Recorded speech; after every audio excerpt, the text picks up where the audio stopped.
see my cruise control light turning on and off, it works in certain positions on the steering wheel. So see, it's not working now, but if I turn the steering wheel, it works. I know that my clock spring is bad. Not only is because the position, depending on what position the steering column is in, but I jumped the yellow wire to the black wire here. The two bottom left wires on that black connector, which is the connection from the switch to the ECM. And then I noticed after the cruise control light turned on, I hit the button and it turned off again, so it worked. So I can jumper that wire, which is essentially what the switch is doing, and it would work. Then I realized, hey, my clock spring works. It just depends on what position it is. And he pulled off the components around the steering column. There's just a cover right here that just pops off, a little plastic cover. That's all it is. And then there's one on this side. And then you just undo these two screws here. Make sure that you disconnect the battery and leave it off for a couple minutes before you touch the airbag, because you don't want the airbag to explode.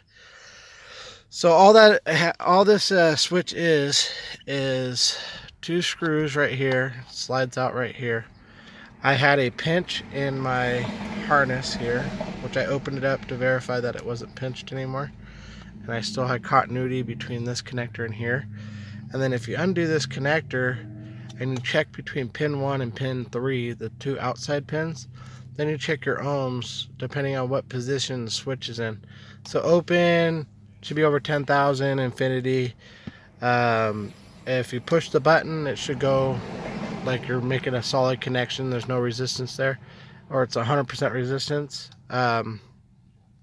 You go up and it's like 250 ohms. You go down, it's like 1500 ohms. And you pull forward, it's another ohm. So I downloaded the manual.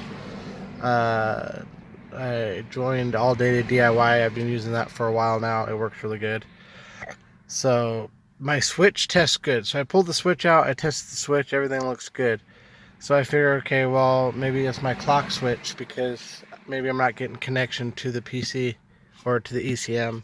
I checked all my fuses are good. So what I did was, this cable here only has two wires going into that connector down there. So you can't quite see it, but there's three connections. The top left is this blue wire, which is the ground for the or like the disconnect or whatever they want to call it for the airbag for this frame. And then these two wires are the two wires that would give you your reading. So if you go underneath the steering column and you disconnect this cable here, you can check these resistances here also. So the bottom, there's a top left, or a top right I mean. If you look at this connector, these are extra wires. We're only using this brown, this yellow, brown, or yellow, black, and green wire on the left here. So the bottom left connector would be your yellow, and the bottom right would be your that black wire. So if you check the two connections there, you'll get your readings from your switch.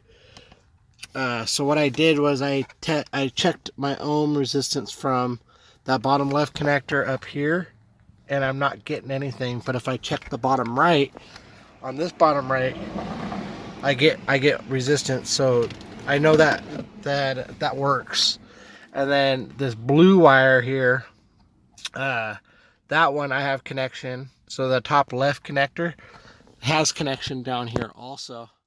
So my clock switch is bad, so I need a new clock switch. So I'll probably go to pick up a clock switch. So what I'm going to do right now is I'm going to connect all this back into place, because it's really easy to do. And then all that happens when you hook up your cruise control, or when you push the on button, it just grounds those two pins. It's not there's no ohms or resistance, it's just 100%. So what I'm going to do is drive down the street and click. I'm going to jumper this brown and this yellow, and it should at least turn my cruise control light on. So I'm going to try that out.